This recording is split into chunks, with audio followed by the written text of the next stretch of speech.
नमस्ते, मैं सुरभि। तो ये फूल देख के आप पहचान ही गए होंगे, ये पारिजात हरसिंगार या शेफाली फूल भी इसे बोलते हैं। तो ये अगर आपके गार्डन में नहीं है तो कहीं से भी ज़रूर लगाएं। और इस टाइम नर्सरियों में बहुत सारे इसके प्लांट भी आए हुए हैं। और ये अक्टूबर से लेकर ही ये खिलना स्टार्ट होता है, यानी इसका खिलने का टाइम यही है। और इसका फूल इतना शुभ है कि हम नीचे से भी इसे उठा के हम भगवान को चढ़ा सकते हैं। तो सोच सकते हैं कि और कोई फूल, गिरा हुआ फूल हम नहीं चढ़ाते हैं, लेकिन इस फूल के बारे में कहा जाता है कि अगर गिर भी जाए तो इसे हम चढ़ा सकते हैं। तो ये कहा जाता है कि ये साक्षात भगवान श्री कृष्ण ये स्वर्ग से लेके ये धरती पर इन्होंने लगाया है। तो ये कटिंग से, बीजों से बहुत इजी से लग जाता है। और ये मेरे 2 महीने का प्लांट है, 2 से 2.5 महीने का होगा। और देख ही सकते हैं कलियों से भरा हुआ है। तो कैसे मैं इसे केयर करती हूँ कि इतनी जल्दी इसमें फूल आने लगे हैं, और कौन सा फर्टिलाइज़र मैं इसे डालती हूँ जो कि अभी इतने कम टाइम में भर भर के फूल आ रहे हैं। तो मैं सारी चीज़ें मैं इस वीडियो में आप लोगों से एक एक करके शेयर करूँगी।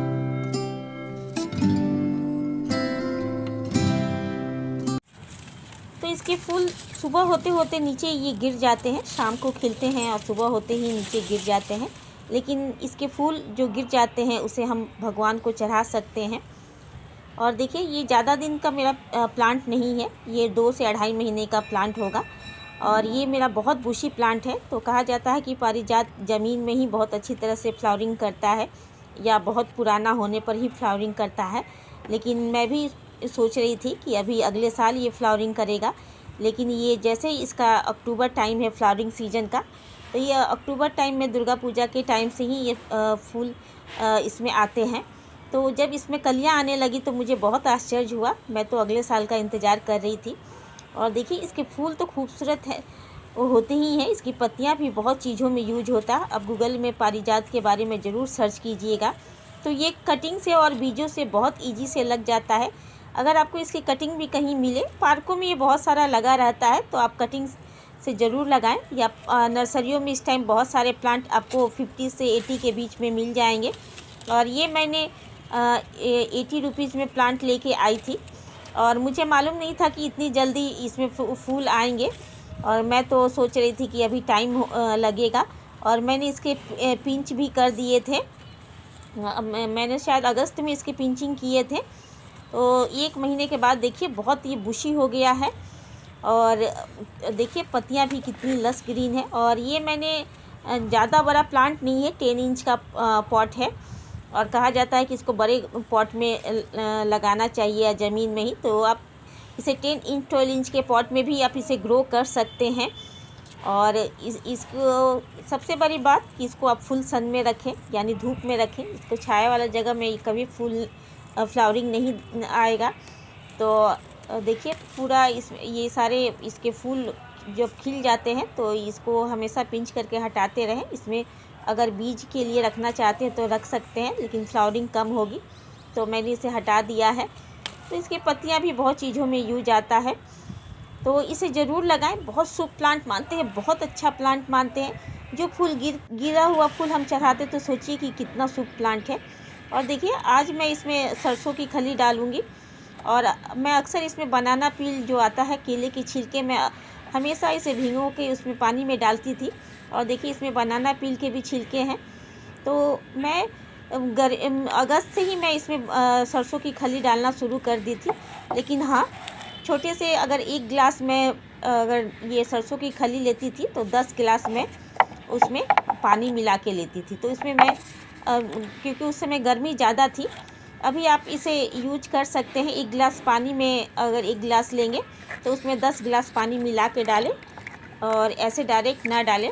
और देखिए मैं इसे चला देती हूँ। मैंने 1 दिन पहले इसे भिगो रखा था। तो कभी या तो आप इसे आपको नर्सरियों में लिक्विड पाउडर फॉर्म में मिल जाएगा, या आपको सॉलिड फॉर्म में मिल जाएगा।